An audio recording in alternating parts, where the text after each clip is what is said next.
예수를 믿는 사람들에게 제일 큰 관심사는 이제 죄 사함을 얻고 천국 가는 것입니다.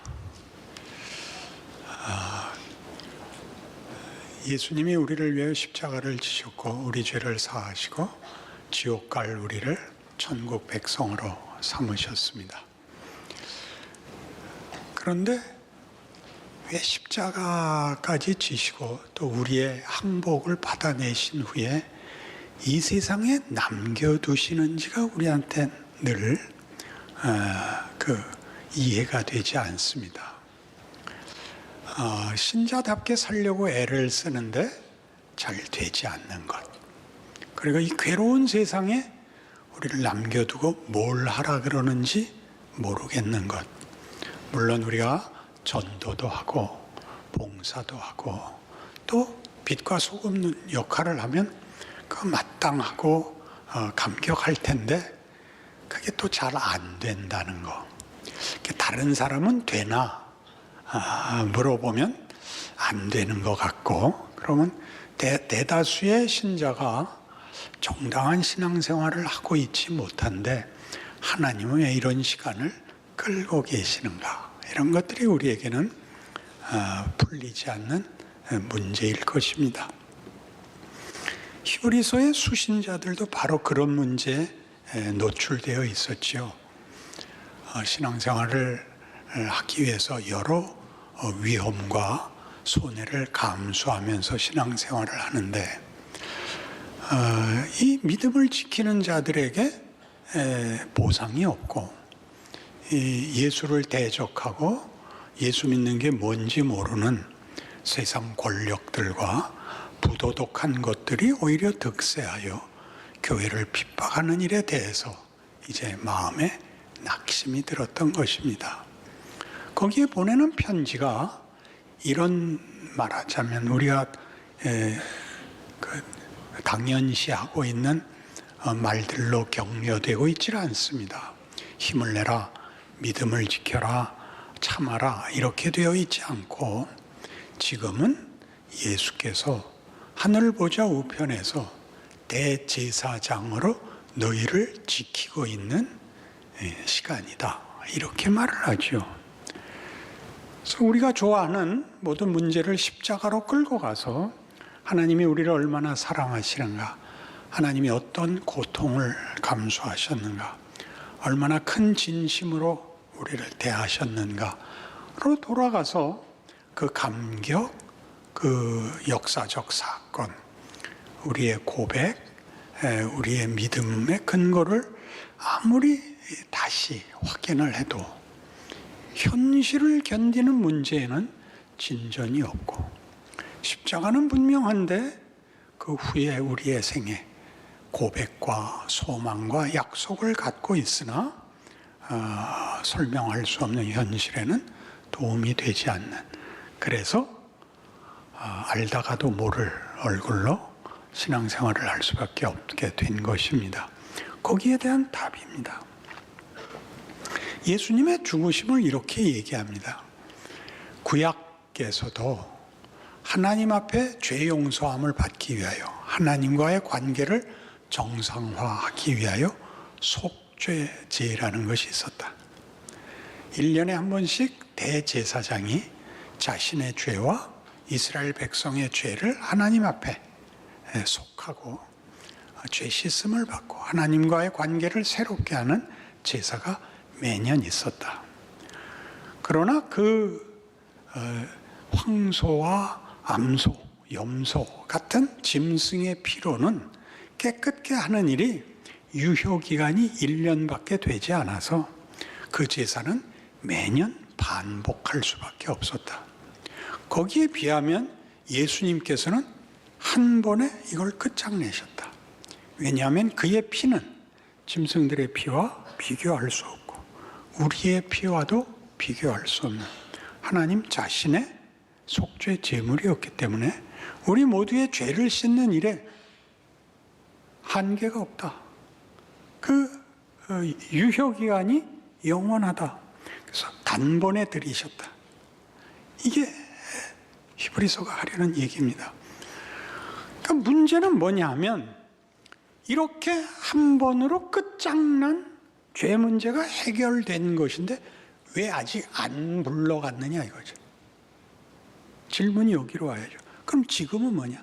죄 문제를 더 거론하지 않고 따지지 않을 거라면 지금은 뭐냐 이거죠. 그 성경은 뭐라고 얘기해요? 너희 죄를 씻기 위하여 십자가를 지신 그 예수님이 지금 하늘 보좌 우편에서 대제사장 역할을 계속하고 있느니라. 죄를 씻는 일 말고 우리에게 남겨진 이 인생이라는 기간을 주께서 우리를 위하여 하시고 있는 일이 있으니 너희의 지금 인생은 죄를 씻는 일 말고 다른 일로 남아있는 것이란다. 알아듣는다. 생전 처음 듣는다. 여기를 헷갈리고 있는 거예요. 죄 문제를 따지려고 남겨놓은 시간이 아니라 죄를 씻고 새 사람으로 살게 한 새 기회, 새 사람, 새 나라를 살고 있는 겁니다. 그래서 뭘 하실 건가 하는 우선 둘째로 치고 우리가 죄로 늘 회개하고 씻고 마음의 자책을 하고 절망을 하고 하는 것 아닌 나아간 다른 기간, 다른 기회, 다른 조건 속에 있다는 것을 마음에 꼭 기억해야 합니다. 성찬식은 십자가의 감동을 재현하는 게 아닙니다. 예수께서 우리를 위하여 죽으셨다. 우리를 위하여 그가 십자가를 지셨다. 우리를 위하여 피를 흘리셨다. 이 얘기를 하려는 게 아니라 죽음은 끝났다. 예수는 이미 죽었다. 그리고 다시 오신단다. 사이에 있다는 걸 확인하는 겁니다. 너희는 예수로 인하여 새 인생, 새 사람, 새로운 약속 속에 있고 그 주신 약속과 기회를 다시 오시는 날까지 살아내야 하는 책임 속에 있다. 이걸 확인하는 것이지. 우리는 예수님의 죽음을 극화하고 거기서 감동하고 거기다 모든 걸 쏟아 부음으로써 살아야 하는 지금은 염두에 없단 말이죠. 그러니까 성찬식만 하면 이란 말이에요. 거기 너 있었는가 그때? 에? 거기다 몰아붙이지 말고 시작. 그건 끝났다. 시작은 이미 됐다. 너는 오고 있는 중이다. 내가 다시 온다. 뭐 하고 있냐? 이 문제는 너무나 분명하게 사도행전을 이렇게 완전히 둘러싸고 있어요. 사도행전 1장이 뭔지 아세요? 예수님의 승천입니다. 예수님의 승천이 얼마나 놀라운 일인 줄 아세요? 예수님의 제자들은 다 예수가 해방자, 그 구원자일 거라고 믿었던 사람들입니다. 뭘 보고요? 죽은 자를 살리잖아요. 중풍병자를 고치고 문둥병자를 고치며 귀신을 쫓아내요.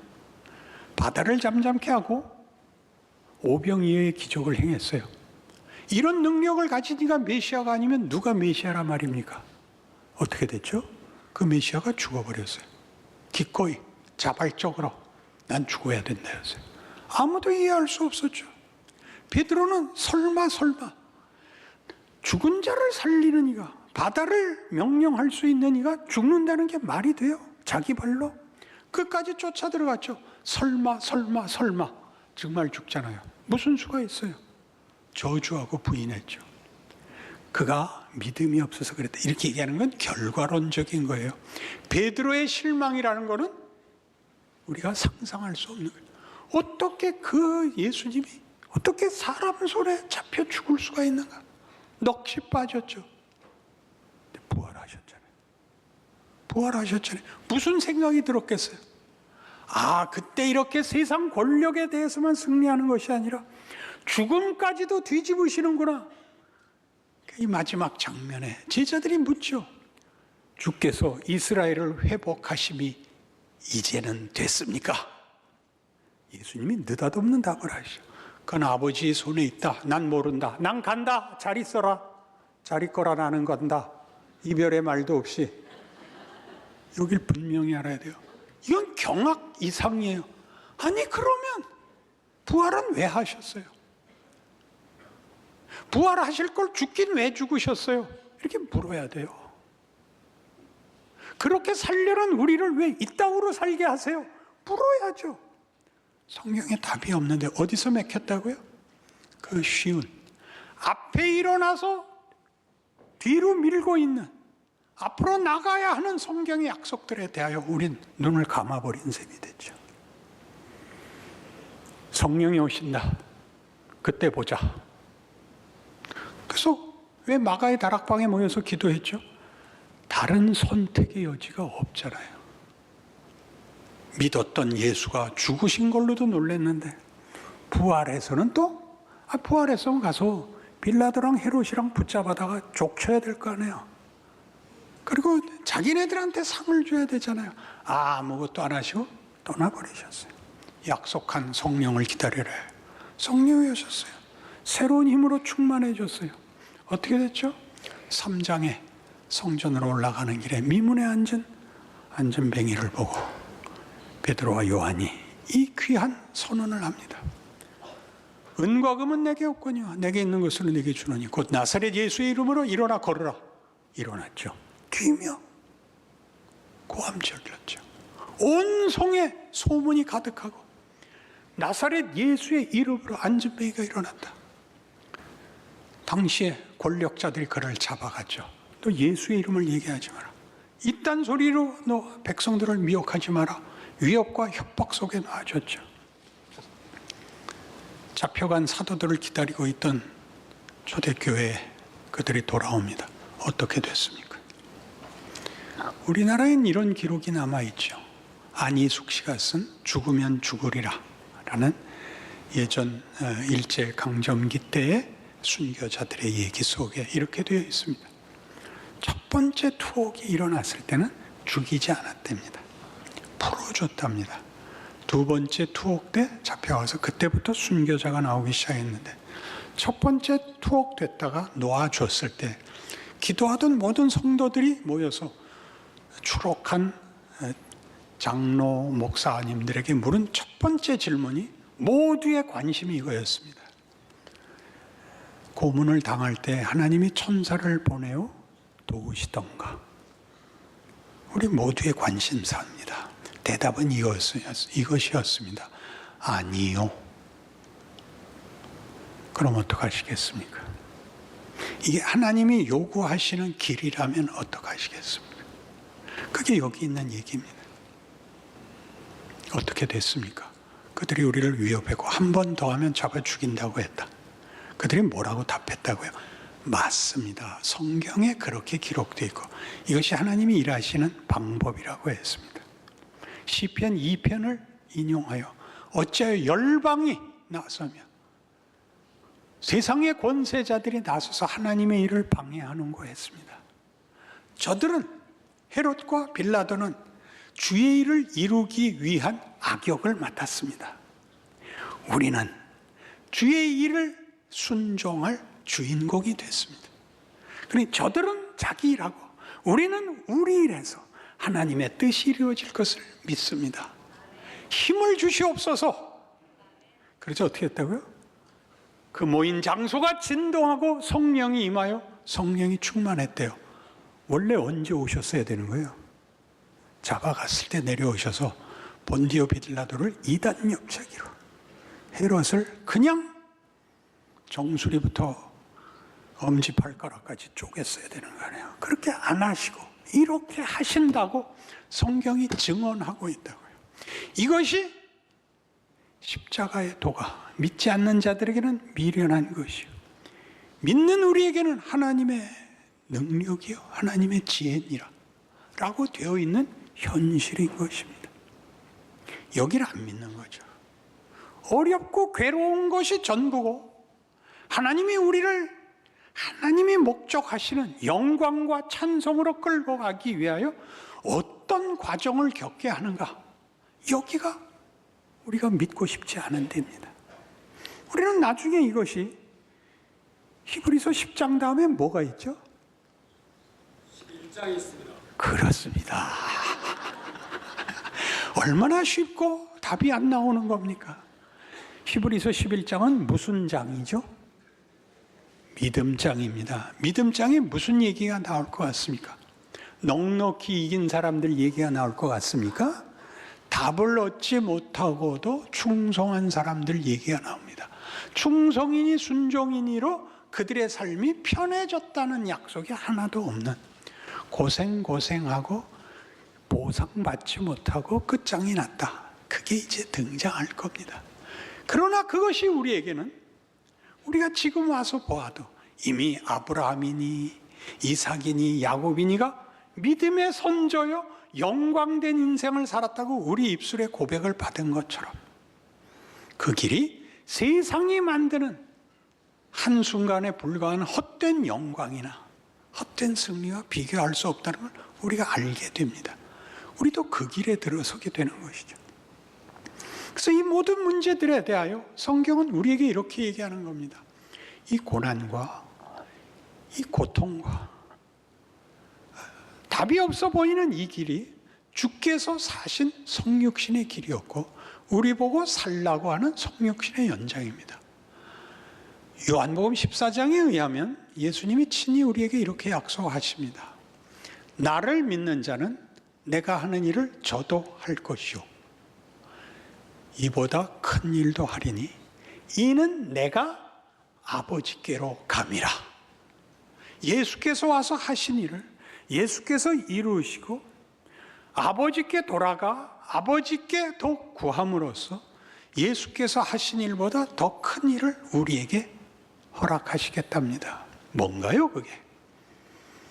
아버지의 영광, 아버지의 승리, 아버지의 권능, 진리요, 은혜요, 생명이요, 기적이요, 감사요, 기쁨에 해당하는 모든 것들이 예수 안에서 보여졌던 것 같이 우리와 함께 우리를 통하여 하나님이 일하시겠다고 합니다. 통치, 하나님의 통치에 우리를 부르십니다. 모든 은혜와 기적과 승리와 기쁨이라는 것들이 예수를 통하여 온 것 같이 우리를 통하여 모든 인류에게 증언이 되고 수단이 되고 모범이 되고 자랑이 되는 인생을 살게 하겠다 이겁니다. 그러니 우리가 지금 직면하고 있는 다만 우리로서는 해결되기만을 바라는 우리의 고난과 원망들이 어떻게 큰 조건이며 하나님이 그 안에서 어떻게 당신의 영광을 받으시는가. 옛사람과 새사람의 차이는 뭘까요? 거룩함에 있습니다. 그리고 명예에 있습니다. 옛사람은 감각 없는 자로 방탕에 방임하는 즉 헛된 삶을 사는데 불과하다면 우리는 생명 있는 삶을 삽니다. 생명의 아름다움과 부요함과 영광으로 우리의 본질과 정체성과 열매를 맺어야 하는 것입니다. 이게 신앙생활인 건 알죠? 문제는 뭔지 아세요? 분냄과 악독과 노함과 거짓됨을 하지 않아야 되는 그때 써라 이거예요. 써야 할 때 써야죠. 쓸 필요 없는 데서 떠들지 마시고 사랑합시다. 그러지만 사랑을 여러분을 도전하고 여러분에게 그 필요를 요구하는 때 해야죠. 그게 이 인생입니다. 우리는 매일 도전 속에 있습니다. 세상이 내 방법대로 해라 라는 도전과 위협 속에 있고 신앙 속에서는 네가 져라 라는 권면 속에 있습니다. 그걸 해야 될 때는 안 하고 할 필요 없을 때는 떠들므로써 말은 다 잘하고 해야 할 때는 아무것도 못하죠. 쉽게 이것부터 해보십시오. 안녕하셨어요? 우리의 대답은 다 이거예요. 지랄하고 있네. 그때 해야죠. 안녕하셨어요? 감사합니다. 그때 해야죠. 그게 매일이잖아요. 무슨 남북 통일을 하고 무슨 뭘 원하세요? 무슨 세계 평화를 하세요? 매일 벌어지잖아. 매일 있잖아. 눈 하나 마주치지 못하잖아. 어디에 사랑이 있고 어디에 용서가 있고 어디에 겸손이 있어요? 해야 될 때 안 하잖아. 그러니까 매일이 그렇지. 자책은 있고 신자답진 않고 회개만 하잖아. 해야지. 할 때 해야지. 할 때 해야 될 거 아니야. 영어를 왜 못해? 영작을 해야 나가잖아. 영작을 하고 말을 하려고 그러면 갔잖아. 매일 봐요. 왜 못해? 해야 되는 줄 아는데 놓쳤지. 연습을 해요. 이번에 아시안 게임을 하고 있어, 축구. 우리가 영국 프리미어 리그를 보다가 아시안 게임을 보니까 한심해요. 다 서 있어. 이동을 해서 공간을 움직여 만들어야 되는 줄 몰라. 다 서 있어. 한심해. 한심해요. 그들이 그렇게 하려고 양보하는 걸까요? 최선을 다하는 거예요. 최선을 다하는 거예요. 그거 잘하는 사람은 메시 하나밖에 없어요. 메시. 약까지는 못 가고 메시까지만 왔어. 말을 하면 알아를 들어야 돼. 그 사람은 어떻게 갔을까요? 또 연습했죠. 연습이란 육체가 기술을 익히는 게 아니에요. 한계를 넘어설 때까지 하는 집중력. 그게 정신력이에요. 그렇죠? 여러분, 여기가 없어요. 기술적으로도 모자라고 정신력도 모자라. 왜? 뭘 하는지를 몰라. 축구를 한다는 걸 몰라. 신자로서 산다는 걸 몰라. 그 현실을 추상명사와 명분 이외에 다른 건 모르겠는 거야. 그 밤낮 말을 하라 그러면 엄청난 말을 해. 엄청난 말. 온 인류와 운명과 역사에 대해서 책임을 져. 실제로는 자기 자리에서 자기에게 요구되는데 아무 대꾸도 못하는 거야. 교회 공동체의 중요성은 뭐예요? 같은 팀이잖아. 패스가 돼야 될 거 아니야. 근데 우리끼리도 안 쳐다봐. 공조 그러면 갖고 튀려고?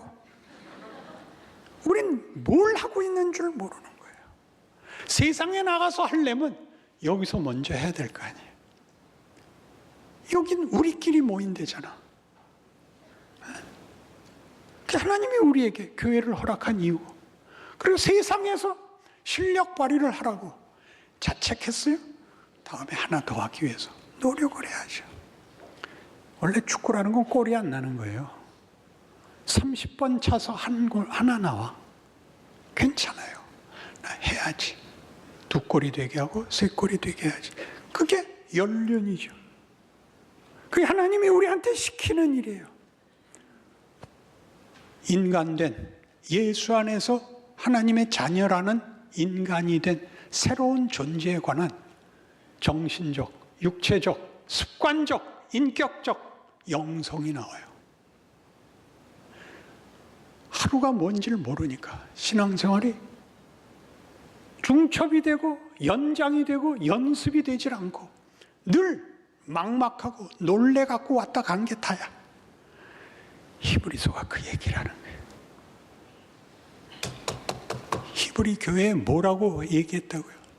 십자가를 지나서 하늘 보좌 우편에 앉으신 예수님이 오늘 우리의 삶을 지키고 계시다. 믿음으로 살아라. 그 고난 속에 영광이 담겨 있다고 믿어라. 네 할 일을 해라. 네가 할 수 있는 말을 해라. 네 수준에서 네 자리에서 해라.